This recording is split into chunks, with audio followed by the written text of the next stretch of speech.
हरे कृष्णा। लोगों को अक्सर ऐसा लगता है कि शास्त्र का अध्ययन अत्यंत ही मुश्किल या कठिन काम होगा। मुझे भी पहले ऐसा ही लगता था, परंतु शास्त्र क्या करता है? शास्त्र हमारे आसपास, हमारे इर्द गिर्द प्रकृति से ही कुछ सुंदर उदाहरणों को हमारे सामने पेश करता है एवं उन उदाहरणों के द्वारा, उन एग्जाम्पल्स के द्वारा, प्रकृति से उठाए हुए एग्जाम्पल्स के द्वारा आध्यात्मिक कठिन से कठिन, गंभीर से गंभीर एवं गंभीर से गंभीर तत्वों को बहुत ही आसानी से समझाता है। और इसको कहते हैं चंद्र शाखा न्याय।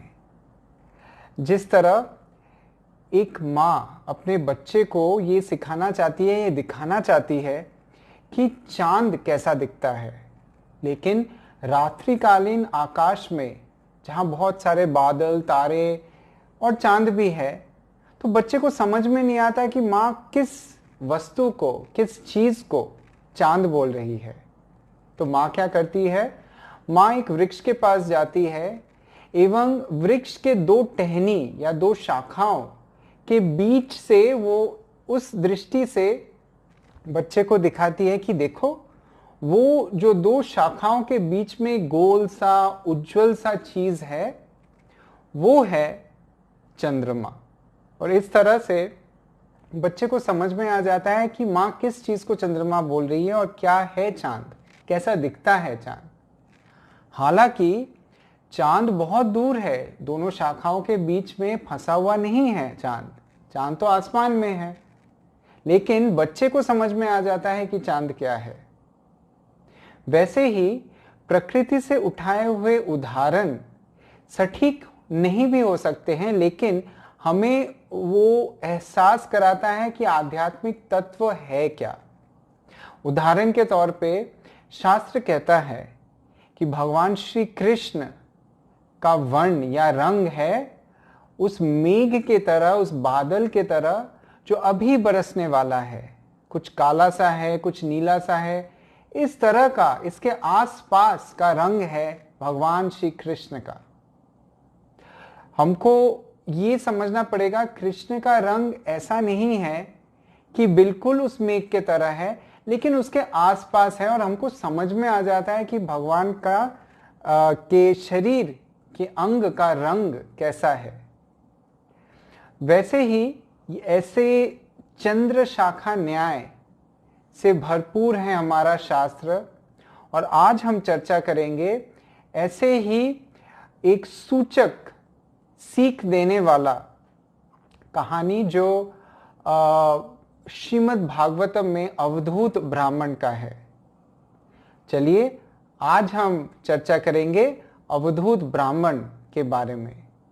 ओम अज्ञानतिमिरन्धस्य ज्ञानाञ्जनाशलाकया चक्षुरुन्मीलितं येन तस्मै श्री गुरुवे नमः। नमो ओम विष्णुपादाय कृष्णप्रेष्ठाय भूतले श्रीमते भक्तिवेदांत स्वामिनिति नामिने। नमस्ते सरस्वती देवे गौरवाणी प्रचारिणे निर्विशेष शून्यवादी पाश्चात्य देशतारिणे। नमो महावदन्नाय कृष्ण प्रेम प्रदायते कृष्णाय कृष्ण चैतन्य नामने गौरत्विषे नमः। हे कृष्ण करुणा सिंधु दीन बंधु जगतपते गोपेश गोपिका कांत राधा कांत नमोस्तुते। तप्त कांचन गौरांगी राधे वृंदावनेश्वरी वृषभानुसुते देवी प्रणमामि हरिप्रिये। नीलाचल निवासाय नित्याय परमात्मने बलभद्र सुभद्राभ्यम जगन्नाथाय ते नमः। वाञ्छाकल्पतरुभ्यश्च कृपा सिंधुभ्य एव च पतितानां पावनेभ्यो वैष्णवेभ्यो नमो नमः। जय श्री कृष्ण चैतन्य प्रभु नित्यानंद श्री अद्वैत गदाधार शिवासादि गौर भक्तवृंद। हरे कृष्ण कृष्ण कृष्ण हरे हरे, हरे राम राम राम हरे हरे।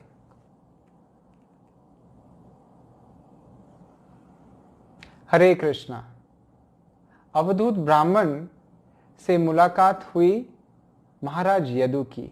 बहुत वर्ष पूर्व की ये सत्य कहानी है, ये इतिहास है हमारा जो श्रीमद् भागवतम में लिखा गया है। महाराज यदु जब रास्ते से जा रहे थे तो उन्होंने देखा एक ब्राह्मण बैठा हुआ है एवं आसपास के लोग उसका मजाक उड़ा रहे हैं, उसके पीछे लग रहे हैं, पत्थर मार रहे हैं। हालांकि वो अवधूत ब्राह्मण दिखता थोड़ा अजीब सा था, कुछ करता नहीं था, एक ही जगह बैठा हुआ था, कुछ पागल जैसा दिखता था और लोग उसे पागल पागल कह रहे थे, मजाक उड़ा रहे थे उसका। लेकिन वो उसके हालांकि लोग उसको बहुत कुछ सुना रहे थे, लेकिन वो कुछ भी नहीं कर रहा था, वो एकदम शांत होके बैठा हुआ था। जब यदु महाराज ने ये देखा तो उनको ये समझ में आया कि ये पागल, बाहर से पागल दिखने वाला आदमी ये अवश्य ही आध्यात्मिक ज्ञान के गहराइयों को छू चुका है एवं बहुत ही एलिवेटेड है, बहुत ही उच्च स्तर का अवधूत है। दरअसल वो अवधूत यानी एक ऐसा इंसान जिसको इस जड़ जगत से कुछ भी लेना देना नहीं है। वो समझ गया है कि परम सत्य भगवान श्री कृष्ण ही हैं एवं इस वजह से उसके आसपास चाहे कुछ भी हो उसको कुछ फर्क नहीं पड़ता, क्योंकि वो हमेशा लीन रहता है भगवान की गुण, लीला, नाम इत्यादि में। जब महाराज यदु को ये समझ में आया तो महाराज उसके समीप जाके उससे ये पूछे कि हे ब्राह्मण, आप ये बताइए कि इतने लोग आपके आसपास इतना कुछ आपको बोल रहे हैं, किस प्रकार, कहाँ से आपने ये सीखा कि आप इस तरह से, मुझे कृपया बताइए कि आपको कुछ भी फर्क नहीं पड़ रहा है, कि कृपया आपका जो ये ज्ञान है विस्तृत रूप से मुझे ये समझाइए। तब अवधूत ब्राह्मण ने यदु महाराज से कहा कि हे महाराज, हे राजन, मैं 24 गुरुओं से सीख प्राप्त किया हूं, और क्योंकि आप मुझसे जानना चाहते हैं तो आज मैं आपको बताऊंगा कि ये 24 गुरु मुझसे मुझे क्या क्या सीख दिए हैं। तो आप सभी को लग रहा होगा कि लोगों का एक गुरु रहता है, 2 गुरु रहता है, 3 गुरु रहता है, जिससे लोग ज्ञान प्राप्त करते हैं। गुरु मंत्र देता है, गुरु शास्त्र का ज्ञान देता है। तो 24 गुरु हैं इस अवधूत ब्राह्मण के, तो अवश्य ही बहुत ही गहरा ज्ञान उसको मिला होगा इन गुरुओं से। आपको बहुत ही अचरज होगा और ये जान के कि ये 24 गुरु कौन हैं। ये 24 गुरुओं से उन्होंने ज्ञान किस प्रकार प्राप्त किया है। उन्होंने सिर्फ उनको देख के, उनको ऑब्जर्व करके ये ज्ञान प्राप्त किया। और ये 24 गुरु कौन कौन हैं?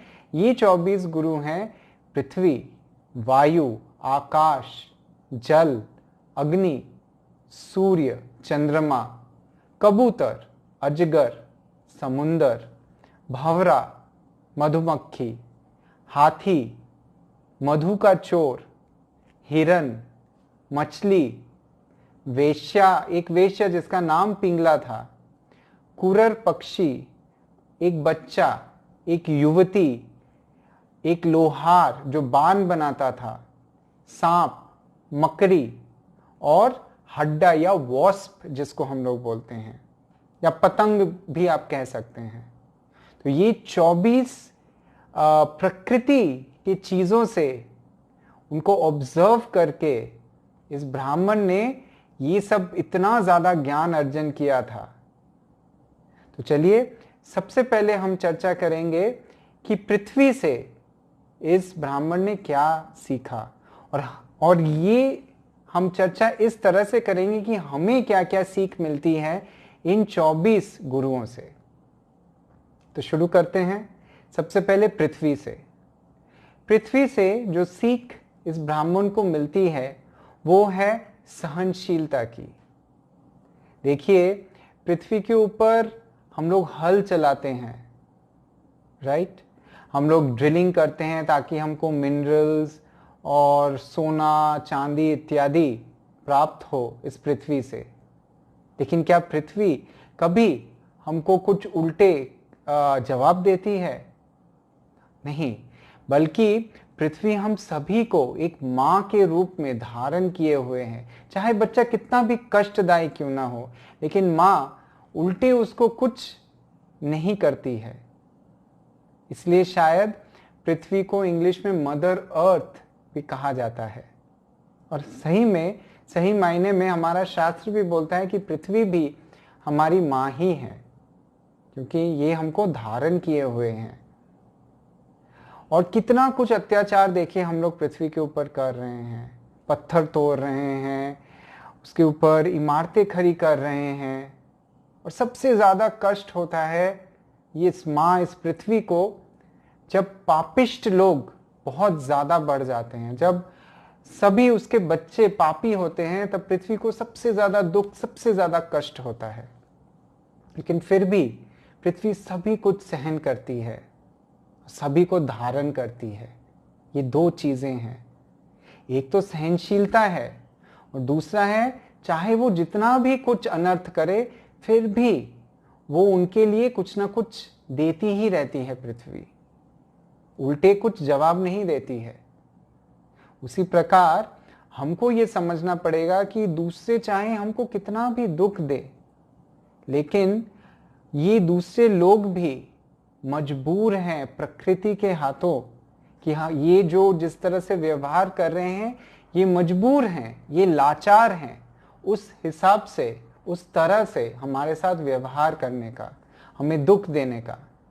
और जब हम ये समझेंगे, हमें उनके साथ सहानुभूति दिखानी चाहिए, ना कि रिटेलिएट या उन लोग जैसे चीजें कर रहे हैं उसका रिएक्शन के तौर पे हम भी गुस्सा हो जाएं, हम भी उनके साथ दुर्व्यवहार करें। यही है सहनशीलता। पृथ्वी के ऊपर कितना ड्रिलिंग होता है। एक बार तो ऐसा हुआ कि एक असुर था हिरण्याक्ष करके, उसने इस तरह से ड्रिल किया पृथ्वी को कि पृथ्वी डिसबैलेंस होके अपने ऑर्बिट से निकल के कहीं एकदम धरातल, एकदम पाताल के तरफ चली गई। सोचिए, फिर भगवान को स्वयं आना पड़ा पृथ्वी का उद्धार करने के लिए एवं वापस पृथ्वी को ऑर्बिट पे बिठाने के लिए। कितना ही अत्याचार करते हैं हम पृथ्वी के ऊपर, है कि नहीं? और पृथ्वी कुछ भी हमसे नहीं बोलती हैं, उल्टे हम सभी को धारण किए हुए हैं। एवं पृथ्वी से ही उत्पन्न होते हैं पेड़, एवं पृथ्वी से ही उत्पन्न होते हैं पहाड़।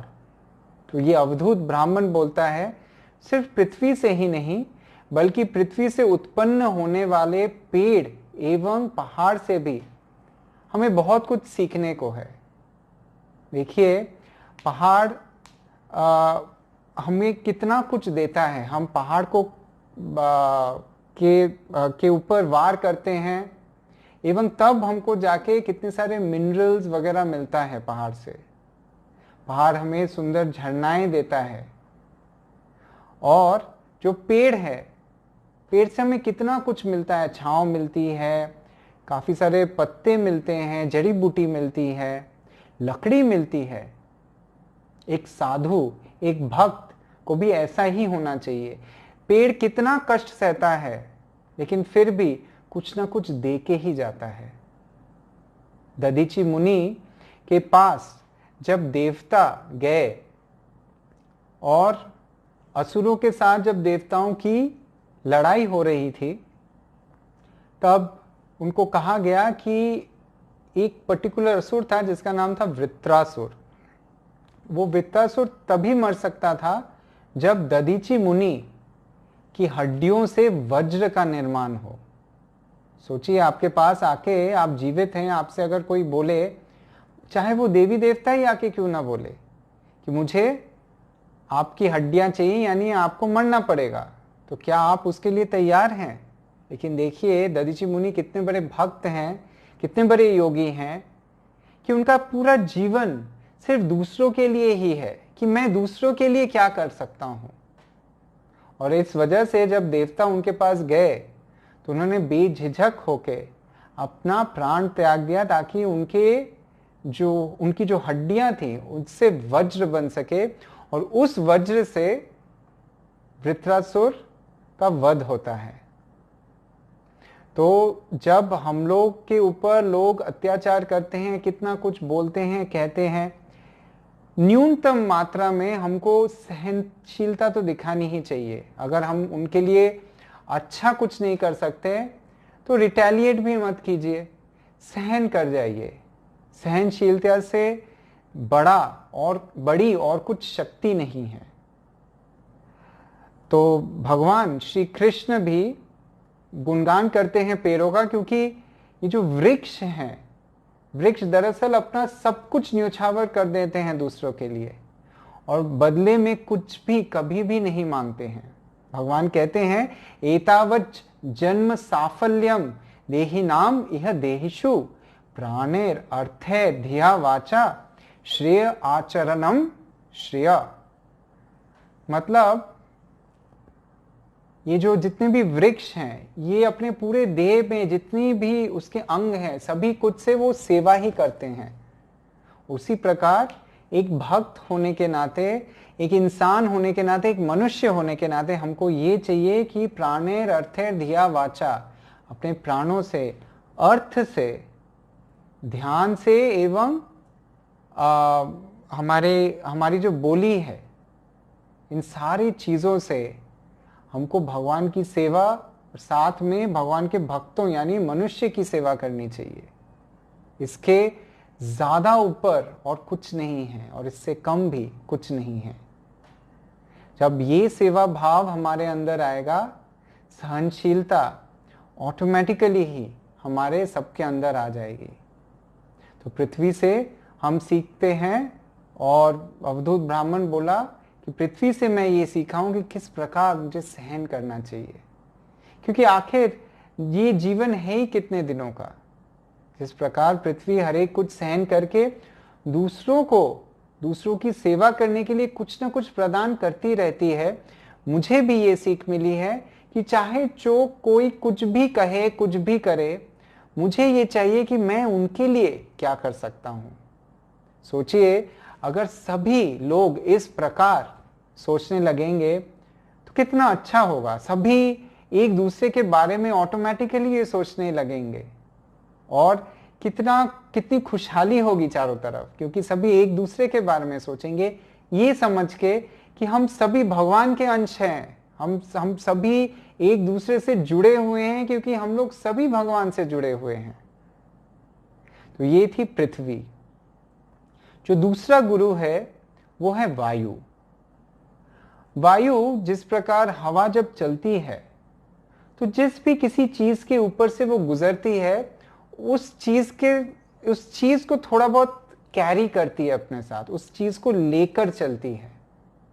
चाहे वो एक सुंदर शीतल झरने के पास से अगर कोई हवा बह के आए तो छोटी छोटी बूंदे अपने साथ लेके आती है, जो हमें जब छूती है तो हमें भी ठंडक या शीतलता का एहसास होता है।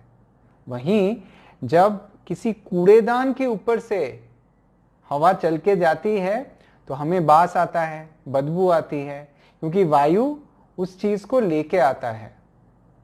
ठीक उसी प्रकार जैसे हम देख सकते हैं कि वायु जिस चीज के ऊपर से गुजरती है उसी चीज की तरह हो जाती है, तो हमें भी ये समझना चाहिए कि ये जो दुख सुख, खराब समय, अच्छा समय, अच्छा जन्म या खराब जन्म हमको जो मिल रहा है, हम तो आत्मा हैं, उस वायु के तरह है जो इन सारी चीजों से अलग हैं, लेकिन क्योंकि उसके ऊपर से, उसके द्वारा हम प्रभावित हो रहे हैं, इसलिए हमारे साथ ये खराब या अच्छा समय हो रहा है, या हम खराब जन्म लिए हैं या अच्छा जन्म लिए हैं।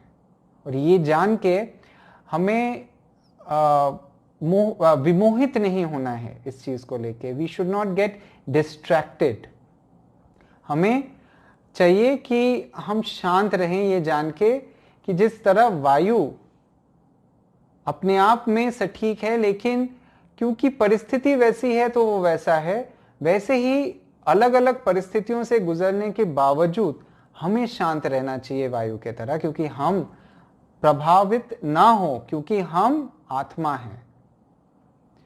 जो तीसरा गुरु है वो है आकाश। आकाश एक ऐसी चीज है जो सर्वव्यापी है। हर एक जगह आपको आकाश दिखेगा, चाहे हमारे अंदर हो, शरीर के अंदर भी कुछ कुछ जिसको बोलते हैं स्पेस है, वो स्पेस दरअसल आकाश है। तो आकाश एक तो सर्वव्यापी है, दूसरा हर एक चीज आकाश पर निर्भरशील है।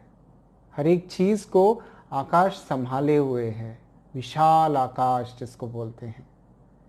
उसी तरह भगवान भी सर्वव्यापी है, हर एक जगह है, एवं हमें भगवान के ऊपर निर्भरशील होना चाहिए। तो ये सीख मिलती है हमको आकाश से। जो चौथा गुरु है वो है जल। पानी की एक विशेषता ये है कि वो हर एक को संतुष्ट करती है। जब हमको प्यास लगती है और हम पानी ग्रहण करते हैं तो हमारी प्यास बुझ जाती है। उसी तरह हमको ये चाहिए, हमको ये सीख मिलती है कि जो भी हमारे पास आए, हमारी मीठी बोली से, हमारे अच्छे व्यवहार से, हमें चाहिए कि उनको हम संतुष्ट करें। ये पहला सीख है जो हमको जल से मिलता है। जो दूसरा सीख हमको मिलता है जल से वो ये है कि जल अत्यंत पवित्र है, एवं हम स्नान भी करते हैं ताकि हम पवित्र हों, हम निर्मल हो। नरोत्तम दास ठाकुर भी भक्तों के लिए, वैष्णवों के लिए ये बोले हैं, दर्शने पवित्र करो यही तुम्हार गुण। तुम्हारा आपका गुण ये है हे वैष्णव ठाकुर कि आप दर्शन मात्र से पवित्र कर देते हैं।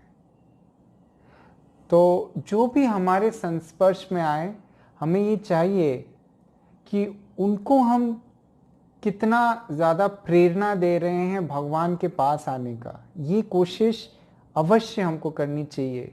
और यही सीख, दूसरी सीख हमको मिलती है जल से।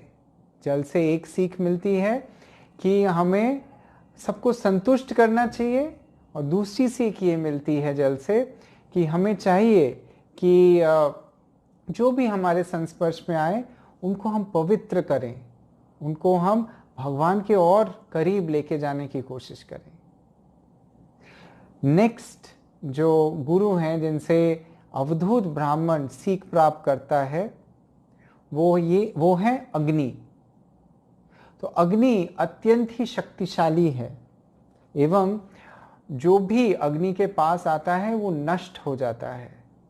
तो उसी तरह हमें चाहिए एक भक्त के रूप में, हमारे जप से, हमारी साधना से, हम जो ये सुन रहे हैं भगवान की कथा, इससे अपने मन को निर्मल करें, एवं उससे जो शक्ति मिल रही है वो हमें जूझने की शक्ति देता है, बाहरी जितने भी विनाशकारी चीज़ें रहती हैं उससे।